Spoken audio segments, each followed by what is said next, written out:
Welcome back students. हम लोग exercise कर रहे थे, केस स्टडी बेस्ड क्वेश्चंस हम कर रहे थे करंट इलेक्ट्रिसिटी के। ये क्वेश्चन जो है थोड़ा सा high thinking order, high order thinking HOT category के हैं, तो कैलकुलेशन थोड़ी ज्यादा लग रही है इसमें। तो बोर्ड में आने की संभावना जो है, अगर बोर्ड में आते हैं तो इनका जो आसान वाला वर्जन है वो आएगा, तो घबराने की जरूरत नहीं है। जो बच्चे थोड़ी प्रॉब्लम महसूस कर रहे हैं उनको इसमें घबराने की जरूरत नहीं है। बस प्रैक्टिस कर लें, ये कंपटीशन प्रोफाइल में आपके काम आ जाएंगे। पर बोर्ड में अगर ये आता है तो ये उन 15% क्वेश्चंस में से होगा जो कि मुश्किल क्वेश्चन होते हैं ना, टिपिकल क्वेश्चंस होते हैं। ओके, पांचवा सवाल है, resistance value of an unknown resistor is calculated using the formula R equal to V upon I।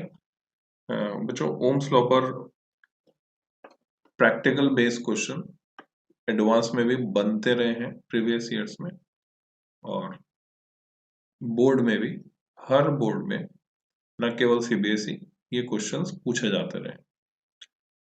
Where V and I are the readings of the voltmeter and ammeter respectively, consider the circuits below। दो तरह से हम इनको जोड़ सकते हैं। Volt meter को पहले सीरीज में जोड़ के, सॉरी, वोल्ट मीटर को पहले पैरेलल में जोड़ के अमीटर को बाद में सीरीज में जोड़ा है, और सर्किट बी में अमीटर को पहले सीरीज में जोड़कर वोल्ट मीटर को बाद में पैरेलल में जोड़ा है। The internal resistances of the voltmeter and ammeter, वो मान लेते हैं हम R V and R G respectively, are finite and non zero. Let, मतलब आइडियल नहीं है दोनों, है ना। वोल्ट मीटर और अमीटर आइडियल नहीं। अमीटर का रेजिस्टेंस जनरली बहुत कम होता है, 1 ओम के ऑर्डर का आप मान सकते हैं। वोल्ट मीटर का रेजिस्टेंस जनरली बहुत ज्यादा होता है, 1 किलो ओम के ऑर्डर का आप मान सकते हैं, 1000 ओम के आसपास। Let R A R B calculated values in the two cases. First circuit से जब हम रेजिस्टेंस आर की वैल्यू निकाल रहे हैं तो वो आ रही है आर ए। सेकेंड सर्किट से जब निकाल रहे हैं तो आ रही आर बी। तो आपसे पूछा है the relation between R A and the actual value of are.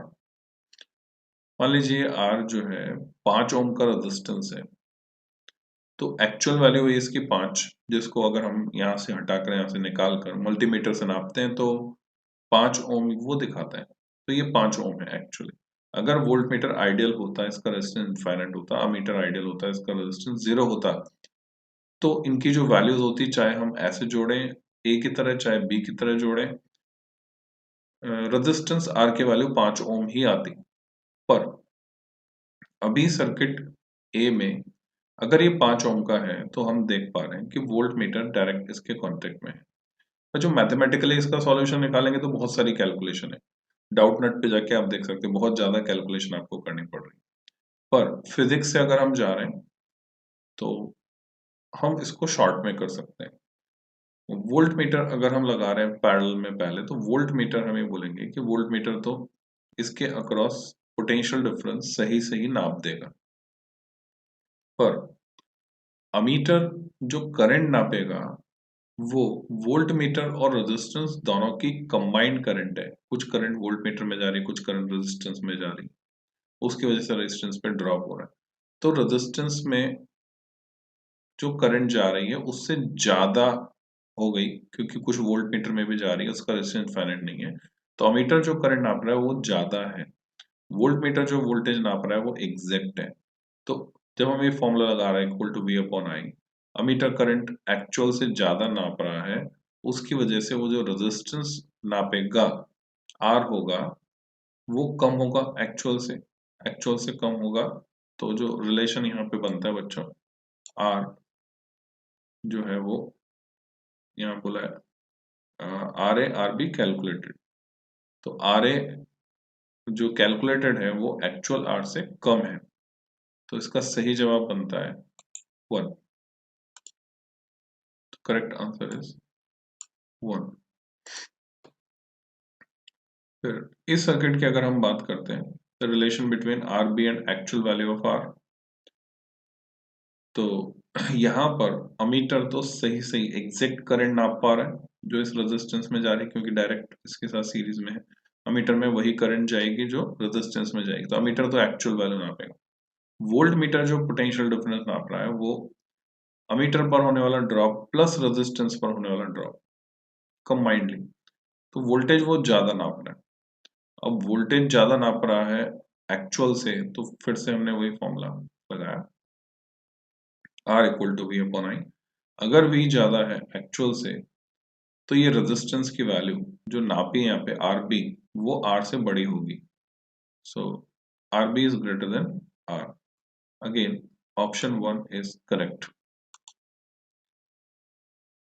C part में पूछा है if the resistance of voltmeter is 1 kilo ohm, जैसे मैं आपको कह रहा था, and that of ammeter is 1 ohm, the magnitude of percentage error in the measurement of R, the value of R is nearly 10 ohm, is, वो जो percentage में है, न्यूमेरिकल वैल्यू आपसे नहीं पूछी है यहाँ पर। कंपटीशन में जब ये क्वेश्चन आएगा तो वहां पे आपसे इसकी न्यूमेरिकल वैल्यू पूछेंगे। एरर एनालिसिस जो है क्लास 11th में पढ़ाते हैं, इस वजह से ये 12th में आपसे न्यूमेरिकल वैल्यू नहीं पूछी, पर ये तो पूछ ही सकते हैं कम किस में ज्यादा किस में। तो बेसिकली यहाँ पूछने का जो मतलब है, जो कैल यहाँ पूछा गया उसका मतलब ये है कि जब आर की वैल्यू में जो एरर आ रहा है, एक में एक्चुअल से कम आ रही है, एक में एक्चुअल से ज्यादा आ रही है, तो जो एरर आ रहा है वो सर्किट ए में ज्यादा आ रहा है या बी में ज्यादा आ रहा है। तो फिजिक्स से जाएंगे तो फिर शॉर्टकट है, मैथमेटिक्स से जाएंगे तो लंबा रास्ता है। आप डाउट नेट पे जाके देख सकते हैं, सॉल्यूशन बहुत लंबा सॉल्यूशन आपको मिलेगा, वो काफी कैलकुलेशन करनी होगी। तो यहाँ पर हम फिजिक्स लगाते हैं, तो सिंपल सा लॉजिक है बच्चों। ये अमीटर 1 ओम, इसका रेजिस्टेंस 1 किलो ओम, तो जो डिफरेंस आ रहा है यहाँ रेजिस्टेंस आर में जाने वाली करंट में, क्योंकि इसका रेजिस्टेंस 1 किलो ओम है तो बहुत ही कम करंट इसमें जा रही है, यानी मिली मिली एम्पियर के ऑर्डर की करंट जाएगी, क्योंकि किलो ओम के ऑर्डर में। जबकि ये रेजिस्टेंस खुद कैपिटल आर किस ऑर्डर का है ये दिया आपको, कैपिटल आर जो है वो 10 ओम है। तो जब ये 10 ओम है और ये 1 ओम है, तो 1 ओम पर होने वाला ड्रॉप 10 ओम पर होने वाले ड्रॉप के कंपैरिजन में हम लगभग 10% मान सकते हैं। तो यहाँ जो है एरर जो आ रहा है वो 10% के आसपास आएगा, जबकि 1000 के कंपैरिजन में 1 ओम 0.1% है बच्चों। तो यहाँ एरर बहुत ही कम आएगा, 1% के आसपास आएगा।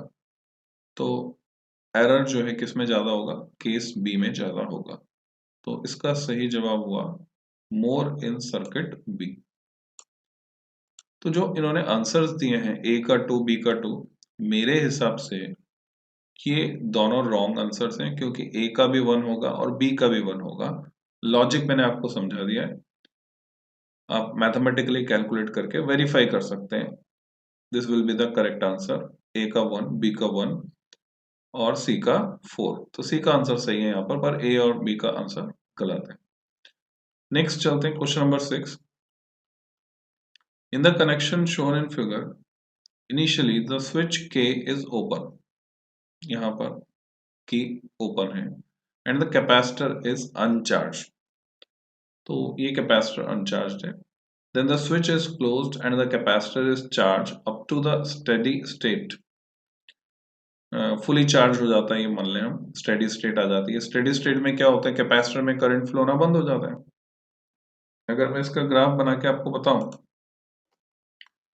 वो जो ट्रांजिएंट करंट का केस बनता है ये, और कुछ इस तरह का ग्राफ एक्सपोनेंशियल डिके होता है। तो शुरू में करंट इनफाइनाइट है लगभग, और बाद में करंट जो है ऑलमोस्ट कांस्टेंट हो जाती है, जीरो मतलब नेग्लिजिबल हो जाती है। Okay, determine the values indicated by the ammeter. Ammeter क्या दिखाएगा वैल्यू, रीडिंग क्या दिखाएगा, और यहाँ पर बैटरी वोल्टेज है 30, R1 है 10 किलो, R2 है 5 किलो। तो आपसे पूछा just after closing the switch, जैसे हम स्विच क्लोज करते हैं ऑलमोस्ट इनफाइनाइट करंट होती है कैपेसिटर के थ्रू, कैपेसिटर शॉर्ट सर्किट की तरह बिहेव करता है स्टार्टिंग में, जस्ट स्टार्टिंग। तो सारी की सारी करंट कैपेसिटर में से जाएगी, इधर से कोई करंट नहीं जाएगी, तो अमीटर की रीडिंग आएगी 0। फिर पूछा है long time after the switch is close, steady state आ गई, तो अभी कैपेसिटर ओपन सर्किट की तरह काम करेगा, बीच में खाली जगह अभी ओपन सर्किट की तरह काम करेगा। तो R1 10 है, R2 5 है, टोटल हो गया 15 किलो, 15 किलो ओम और 30 वोल्ट, 30/15 2, और मिली हो जाएगा क्योंकि नीचे किलो है। ओरल कैलकुलेशन है बच्चों, लिखकर चाहे आप कर लें। तो 2 मिली एम्पियर रह जाएगी करंट। और फिर पूछे just after reopening the switch, जैसे स्विच रीओपन करते हैं ये रेजिस्टेंस सर्किट से बाहर चले जाता है, कैपेसिटर बैटरी की तरह काम करने लगेगा, फुली चार्ज्ड है। तो जो पोटेंशियल R2 के अक्रॉस था वही कैपेसिटर के अक्रॉस जब फुली चार्ज था, तो कैपेसिटर अब बैटरी बन के R2 में करंट फ्लो कराएगा। अब क्योंकि पोटेंशियल डिफरेंस उतना ही जितना पहले था स्विच ऑन किया था जब स्टेडी स्टेट में, तो ये बैटरी की तरह काम करेगा। तो जस्ट स्विच हम ओपन कर रहे हैं, जब तक इसके पास चार्ज खत्म नहीं हो जाता, करंट का अभी एक्सपोनेंशियल डीके होगा। फिर से बच्चों, करंट शुरू में ज्यादा होगी जितनी इसके पास चार्ज है उसके हिसाब से, तो सेम करंट की वैल्यू आ जाएगी, यानी शुरू में करंट 2 मिली एम्पियर होगी और उसके बाद घटते घटते 0 की तरफ जाएगी। बिकॉज इसको थोड़ा सा सोचेंगे तो हम फिजिक्स से कर सकते हैं, मैथमेटिक्स लगाने की जरूरत नहीं है। So correct answer is again 2 milliampere, 311, 311 इसके आंसर सही है। Question number 7, electric fuse is a protective device used in series. तो यहां से जो इंफॉर्मेशन मिल रही है वो भी हमारे काम की है बच्चों। फ्यूज का फंक्शन क्या होता है आपसे पूछा जाता है, तो प्रोटेक्टिव डिवाइस है used in series with an electric circuit और an electrical appliance to save it from damage due to overheating produced by strong current in the circuit or application. Fuse wire is generally made from an alloy of lead and tin, उससे बनाते हैं क्योंकि lead का melting point कम होता है बच्चों, tin जो है उसको strength देता है, which has high resistance and low melting point। इनसे जो alloy बनता है उसमें ये प्रॉपर्टी आती है। आपसे ये भी सवाल पूछा जाता है फ्यूज वायर के मटेरियल में क्या कैरेक्टरिस्टिक्स, क्या गुणधर्म होने चाहिए, तो उसका उच्च प्रतिरोध होना चाहिए, high resistance and low melting point, अल्प गलनांक होना चाहिए जिससे आसानी से वो मेल्ट हो जाए। It is connected in series, जब भी फ्यूज को लगाते हैं कैसे लगाते हैं, सीरीज में लगाते हैं in an electric installation. If a circuit gets accidentally short circuited इसी कारण से, तो लार्ज करंट फ्लो होती है, then fuse wire melts away which causes a break in the circuit, इस तरह से बचा रहता है। The power through fuse F dash is equal to heat energy lost per unit area per unit time और neglecting heat losses from ends of the wire। कुछ misprint है यहाँ पे, ये तो फ्यूज हो गया, और H है H into 2 pi RL I square R।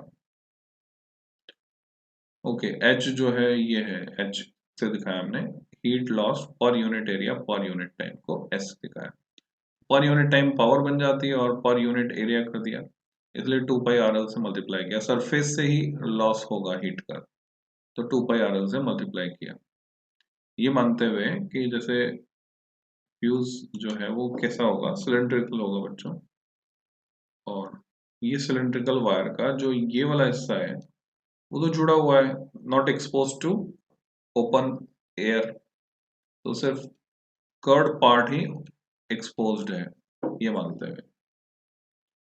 सो तो यहाँ से क्लियर हो जाता है जो भी हीट लॉस होना है वो सरफेस से होगा, इसलिए 2πRL।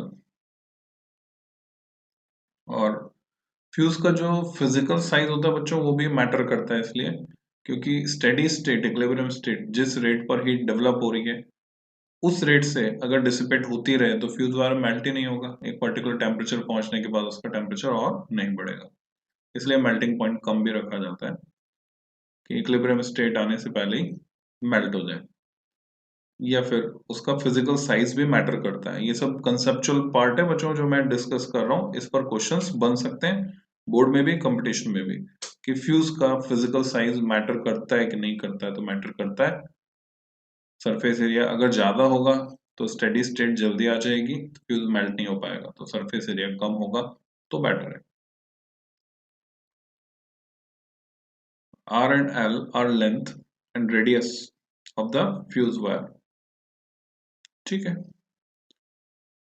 अब बैटरी इज डिस्क्राइब, अच्छा फ्यूज को पहले हमने बता दिया फ्यूज क्या है, अब हम बात कर रहे हैं बैटरी की। Battery is describe by it's EMF E, EMF से बैटरी को हम डिस्क्राइब करते हैं, इंटरनल रेजिस्टेंस स्मॉल आर। ठीक है, ये करेक्टरिस्टिक्स है बैटरी की। एफिशिएंसी ऑफ बैटरी ईटा उसको हम डिफाइन करते हैं as the ratio of the output power to input power, so this becomes efficiency into 100%, percentage में एक्सप्रेस किया। ये एक जनरल सर्किट दिखा दिया हमने। Now I equal to E upon R plus R. ठीक है, यहाँ जो करंट होगी वो होगी E upon R plus R, EMF upon total resistance. Input power जो होगी इस रेजिस्टेंस को मिलने वाली वो होगी ई इंटू आई, ये भी ठीक है। आउटपुट पावर जो होगी वो होगी ई आई, यानी जो इसको दे रहे हैं टोटल, उसमें से सब्ट्रैक्ट कर दिया हमने आई स्क्वायर आर को, तो टोटल पावर जो बैटरी देगी उसमें से आई स्क्वायर आर लॉस्ट हो जाएगी इस रेजिस्टेंस स्मॉल आर में इन फॉर्म ऑफ हीट, जो हमें आउटपुट में नहीं मिलेगी। तो आउटपुट पावर जो है माइनस आई स्क्वायर आर के बराबर होगी, इतना लॉस हो गया। ये टोटल खर्च हो रहा है, टोटल खर्चा इतना हो रहा है, इसमें इतना जो है ये मान लो कमीशन है, तो आपके अकाउंट में मतलब टोटल इनपुट जो अप्लायंस को मिल रहा है वो इतना है, पर उसमें से ये कमीशन है तो इतना ही पहुंचा, ये माइनस आई स्क्वायर है। तो एफिशिएंसी क्या होगी, output power upon input power into 100%। और यहाँ इक्वल टू का साइन होना चाहिए, मैं समझता हूँ मिसप्रिंट हो गया है। सो ई कट गया, और नहीं इसमें तो नहीं कटा, ई आई 1 माइनस आई आर अपॉन ई, ये बचा I R upon E, I cut गया इंटू 100%। तो यहाँ मिसप्रिंट है, इक्वल टू यहाँ पे लगा लेंगे आप। तो 1 माइनस, इसको हमने और सिंप्लीफाई किया, E upon R plus R into R upon E, इस तरह से लिखा है इसको। तो एफिशिएंसी का जो फॉर्मूला है वो रेजिस्टेंस की टर्म्स में कन्वर्ट हो गया बच्चों। ई की कहानी यहाँ खत्म हो गई in terms of capital R, क्योंकि यहां से उठाकर वैल्यू रख दी हमने आई की। I is how much, E upon R plus R, तो ये वैल्यू रख दी हमने। तो आर अपॉन ई बाकी बचा था वो मल्टीप्लाई हो गया, 1 माइनस था। तो ये कैलकुलेशन मतलब ये काफी काम का फॉर्मूला एक डिराइव हो गया, कभी तो आपको ये डिराइव करने के लिए भी दिया जा सकता है कंपटीशन में, not in board. We know that output power of a source is maximum, ये जो आउटपुट पावर मैक्सिमम हो जाती है when external resistance is equal to internal resistance, ये दोनों बराबर हो जाते हैं, कैपिटल आर स्मॉल आर के बराबर हो जाता है। और ये कितनी होती है, जब कैपिटल आर स्मॉल आर के बराबर हो जाएगा तो आप देख रहे हैं 1/2 आ जाएगा, R upon two R into 100, यानी 1/2 into 100, 50%, at the most 50%, maximum. वो कौन सी कंडीशन में, आइडियल कंडीशन में। और यहाँ जो लॉस हो रहा है वो तो है ही सही, आइडियल कंडीशन में 50%, 50% ही मिलती है जितनी बैटरी की खर्च होती है। ये सारे कंसेप्ट हैं। मतलब आप ये देख रहे हैं कि ये जो क्वेश्चन हम कर रहे हैं ये कहने के लिए एक क्वेश्चन है, but it consist of A series of questions, पूरा कंसेप्ट्स का खजाना है। और जो पेपर आपका होता है बच्चों, आजकल जो ट्रेंड है वो है कंसेप्चुअल न्यूमेरिकल्स का। आपका जो बोर्ड का पेपर आपको मिलने वाला है, आजकल ट्रेंड है कंसेप्चुअल न्यूमेरिकल्स का। गौर करना मेरे शब्दों पे, कंसेप्चुअल। ट्वेल्थ का पेपर हर हमेशा से कंसेप्चुअल रहा है। डेरिवेशन तो आते हैं पर डेरिवेशन फिक्स्ड है। न्यूमेरिकल्स आते हैं पर न्यूमेरिकल्स बहुत कम नंबर के आते हैं। सबसे ज्यादा जो कंटेंट रहता है आपके पेपर में, ना डेरिवेशन का रहता ना न्यूमेरिकल का रहता, ये रहता है कंसेप्ट्स का। ट्वेल्थ में, 11th क्लास में न्यूमेरिकल का कंटेंट, न्यूमेरिकल कंटेंट जो है वो सबसे ज्यादा रहता है। न्यूमेरिकल का पार्ट रेशियो सबसे ज्यादा रहता है, ये परसेंटेज बोले। सो कंसेप्ट से कंसेप्ट्स भरे हुए आपको मिलेंगे। आप जो सैंपल पेपर भी आपका देखेंगे तो उसका मैं एनालिसिस अपलोड कर दूंगा। जो सीबीएसई ने सैंपल पेपर दिया है कि कितना उसमें कंसेप्चुअल कंटेंट है, कितना न्यूमेरिकल है, कितना कंसेप्चुअल न्यूमेरिकल है, दोनों का कॉम्बिनेशन भी रहता है, कितना डेरिवेशन है और कितने प्योर न्यूमेरिकल्स हैं। तो वो सब आपको समझ में आएगा। So let's see. पहला क्वेश्चन है, two fuse wires of same potential material, I think कुछ मिसप्रिंट हो गया इनसे, are having length ratio 1:2 and ratio में फिर कुछ मिसप्रिंट हो गया 4:1, then respective ratio of their current rating will be. अब ये करंट रेटिंग क्या होती है बच्चों, ये समझो। करंट रेटिंग उसको कहते हैं जिस वैल्यू पर फ्यूज वायर मेल्ट हो जाएगा। तो उसके लिए आपको जो फॉर्मूला है ये आइडिया होना चाहिए फॉर्मूले का, कि हम जानते हैं heat developed H equal to I square R T. अगर आर फ्यूज वायर का रेजिस्टेंस है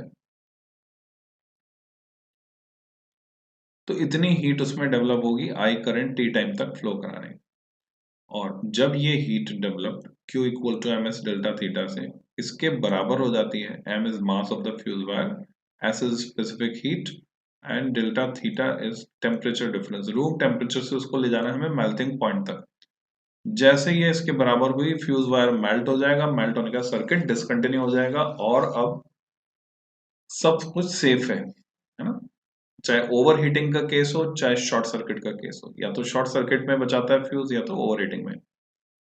तो अब यहां से जो करंट रेटिंग है वो किन किन फैक्टर्स पे डिपेंड करेगी, अगर हमको ये पता करना है तो मैं आई के टर्म्स में इसको कन्वर्ट करूंगा एक्सप्रेशन को। तो आई स्क्वायर इक्वल टू एम, मास को लिखूंगा वॉल्यूम इनटू डेंसिटी। यहाँ पर मैं डेंसिटी को डी से दिखा रहा हूँ बच्चों, क्योंकि रेजिस्टिविटी को रॉ से दिखाना है हमको ऑब्वियसली। तो V D S delta theta upon, ये आ गया आर इंटू टी। अब जो वॉल्यूम है फ्यूज वायर का, एक टुकड़ा अगर मैं ले रहा हूं तो वॉल्यूम है एरिया इंटू लेंथ, क्योंकि सिलिंड्रिकल पीस है। एरिया इंटू मान लो लेंथ एल है उसकी, into density, specific heat delta theta, और टी जो है टेम्परेचर, सॉरी टी टाइम है, जितने टाइम में वो मेल्ट हो रहा है। फ्यूज के फंक्शन को आपको दिखाना होता है एनसीईआरटी में क्वेश्चन में, फ्यूज का फंक्शन टाइम पर डिपेंड, टाइम जो है वो लेंथ पर डिपेंड नहीं करता। कैसे पता चल रहा है, आर को क्या लिखूंगा, रॉ एल बाई ए। एक तो लिख सकता हूँ आर को रॉ एल बाई ए, दूसरा यहाँ जो रिलेशन दे रखा अगर मैं उसको यूज करूं, इस क्वेश्चन के रेफरेंस पे अगर हम जाएं, rho L by pi R square, तो बात तो वही है, rho L by pi R square. ठीक है, इस डेटा को हम ड्रॉप भी कर, उसकी जरूरत नहीं है हमको, हम रॉ एल बाई ए पे चलते हैं। रॉ एल बाई ए पता ही है पाई आर स्क्वायर है, अगर रेडियस दी हो तो ए ऊपर गया बच्चों, it becomes A square, L cut गया, D S delta theta upon rho into T. तो आई जो है देखा जाए तो किन किन फैक्टर पे डिपेंड कर रहा है यहां से पता चल रहा है। I is independent of L, तो उसको मैं ऐसे भी लिख सकता हूँ, आई प्रोपोर्शनल, क्योंकि सीरीज में लगाया फ्यूज को, तो लेंथ चाहे उसकी छोटी लगाओ या बड़ी लगाओ, फ्यूज वायर की लेंथ छोटी रखो या बड़ी रखो, उसकी जो करंट रेटिंग है वो अफेक्ट होने वाली नहीं है। This is important fact. और साथ साथ इसको टाइम का रिलेशन अगर मैं देखूं तो time is also independent of length. T proportional, upon में नहीं है ना, कंफ्यूज मत होना, इधर लिख देता हूँ बगल में। टाइम भी लेंथ पर डिपेंड नहीं करता, यानी फ्यूज वायर का फंक्शन उसकी लेंथ पर डिपेंड नहीं करता है। ये इंपॉर्टेंट रिजल्ट हमने यहाँ से निकाला। और जो क्वेश्चन में पूछा गया है उसमें हमारे पास ये एक तो स्पेसिफिक हीट आ रही है करंट के लिए, और करंट जो है ए स्क्वायर के आई का स्क्वायर ए स्क्वायर के प्रोपोर्शनल है। बाकी सबको अगर हम कांस्टेंट मान लें, तार मोटा है कि पतला है, तो आई प्रोपोर्शनल ए लिख सकता हूँ मैं यहाँ पे। अब क्वेश्चन पे अगर हम जाते हैं तो यहाँ क्लियर नहीं हो पा रहा है, और अगर मैं करेक्शन यहाँ पे करूँ भी तो क्या करूँ मेरे समझ में नहीं आ रहा है। Two fuse wires of same material, potential word को अगर हम हटा दें यहाँ से, सेम मटेरियल के हैं दोनों fuse wire. Okay, same material के हैं तो जो ये रेजिस्टिविटी है बच्चों ये सेम हो गई, रॉन्ग। तो करंट का रेशियो अगर मैं लेता हूं I1 अपॉन I2, पहले फ्यूज वायर और दूसरे फ्यूज वायर में, तो उसमें क्या क्या कटने वाला है, डेल्टा थीटा कट जाएगा क्योंकि टेम्परेचर डिफरेंस दोनों के लिए सेम रहेगा। सेम मटेरियल है तो स्पेसिफिक हीट सेम हो गई, रेजिस्टिविटी सेम हो गई, एस और थीटा कट गए। टाइम, सेम टाइम के लिए करंट पास कर रहे हैं, टाइम सेम हो गया, तो अब ये दो ही फैक्टर बचे हैं, ए स्क्वायर डी। सो A1 square D1 upon A2 square D2। कई बार ऐसा होता है ना बच्चों की मिस प्रिंट हो गया है, अब इसमें क्या करेंगे, आंसर के बेसिस पर हम प्रेडिक्ट कर लें कि क्या दिया हुआ होगा। तो अगर लेंथ रेशियो 1:2 मानता हूं तो उसका तो कुछ असर होना ही नहीं है, ठीक है। हाँ, अगर ये रेशियो डेंसिटी का है तो जरूर उसका इफेक्ट आएगा, अगर ये रेशियो डेंसिटी का है तो इफेक्ट आएगा, लेंथ रेशियो का तो कोई इफेक्ट नहीं होना है। So to fuse wire of same material, इसमें करेक्शन करता हूं मैं, to fuse wire of same material, potential का तो यहाँ मीनिंग ही नहीं, कुछ मतलब नहीं निकलता, सेम मटेरियल। तो दो फैक्टर सेम हो गए, एक तो रेजिस्टिविटी और मटेरियल की, सेम मटेरियल है तो मटेरियल की डेंसिटी भी तो सेम हो गई, ठीक है, same material having length ratio 1:2। And अगर मैं यहाँ पे डाल दूं एरिया ऑफ क्रॉस सेक्शन का रेशियो या रेडियस का रेशियो, एंड रेडियस रेशियो डाल देता हूँ मैं, रेडियस रेशियो या एरिया ऑफ क्रॉस सेक्शन डाल देते हैं, area of cross section and cross section ratio.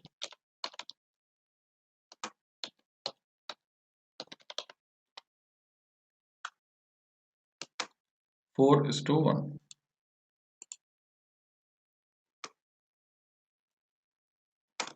भाई okay, 4:1, then respective ratio of their current rating will be. अब इसको कर सकते हैं, सब कुछ समझ में आ रहा है। तो जो हमने फॉर्मूला निकाला उसके हिसाब से डेंसिटी तो मैटर करेगी नहीं, स्पेसिफिक हीट नहीं, रेजिस्टिविटी नहीं क्योंकि मटेरियल सेम हो गया, और डेंसिटी भी नहीं क्योंकि मटेरियल सेम हो गया। तो डेंसिटी को भी ड्रॉप कर दो, simply A1 square upon A2 square, square भी नहीं बनेगा, अंडर रूट में आ रहा था, है ना, अंडर रूट था बच्चों, ये पूरा अंडर रूट था, तो ये A1 अपॉन A2 रह गया खाली, A1 upon A2। So correct answer is 4:1, 4:1, चौथा जवाब ये सही है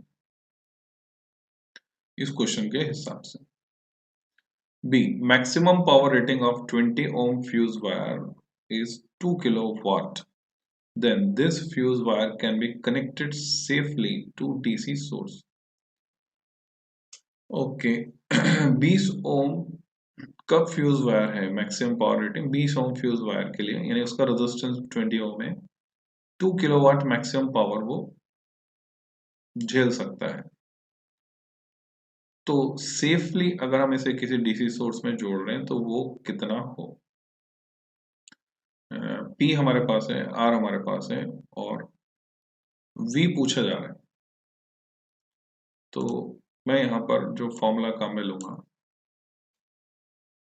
ये काम में ले सकता हूँ, P equal to V square by R. आप लोग फैमिलियर हैं, P equal to V I equal to V by R, so V square by R. तो जो जो दिया हुआ है मैं इसमें रख देता हूँ। 2 किलोवाट पावर है और 20 ओम रेजिस्टेंस है। तो power is 2 kilowatt, 2000।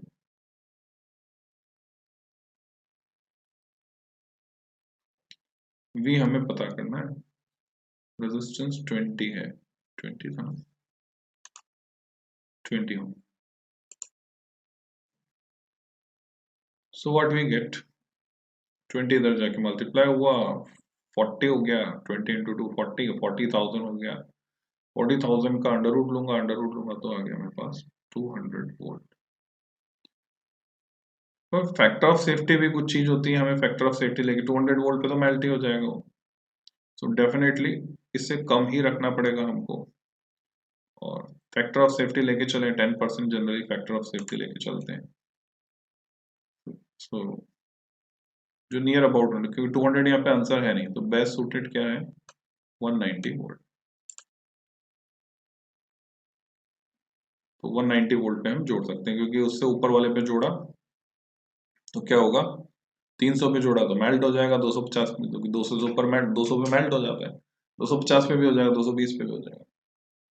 C part, efficiency of a battery when delivering maximum power is. Battery की एफिशिएंसी जब वो मैक्सिमम पावर डिलीवर कर रही है। सो हम जानते हैं कि 50%, अभी ऊपर हमने डिस्कस किया था, यहाँ पे 50% मैक्सिमम पावर डिलीवर कर रही है, ये आइडियल केस है, ठीक है। Efficiency of a battery 50% when delivering maximum power, this is the ideal case, 50%। हाँ, अगर जो कनेक्टिंग वायर्स हैं इसका लॉस भी हम कंसिडर करें, क्योंकि कनेक्टिंग वायर आइडियल तो होते नहीं, तो कनेक्टिंग वायर्स का लॉस भी अगर हम कंसिडर करें तो उससे भी कम हो जाएगी efficiency. So these are the answer 4 2 2। अब यहाँ ये आंसर 1 है, जो मेरे हिसाब से गलत है। जो मैं जानता हूँ वो मैंने जो बताया आपको उसके हिसाब से गलत है। अगर आपको लगता है कि 1 सही है और आपके पास स्ट्रॉन्ग लॉजिक है तो आप मुझसे डिस्कस कर सकते हैं। नंबर है 9414489614। और ये 2 ये मैच हो रहा है, और ये 4 ये बोल रहे 40%, हमारा जवाब आ रहा है 50%, और उन्होंने खुद फॉर्मूले में दिया हुआ है। और ऐसा कुछ कहा नहीं है कि हमें वायर, कनेक्टिंग वायर का रेजिस्टेंस भी कंसिडर करना है। तो इट इज 50%, क्लियरली यहाँ से देख रहे हैं। मैक्सिमम यहाँ पे दिया हुआ है, maximum output power of sources, maximum efficiency of a battery when delivering maximum power. तो ये एफिशिएंसी है सही। तो दैट्स इट। नेक्स्ट क्वेश्चन पे आते हैं बच्चों। इसको मैं नेक्स्ट वीडियो में ले लेता हूँ क्योंकि काफी लंबा हो गया वीडियो। तो मिलते हैं नेक्स्ट वीडियो में। Happy learning.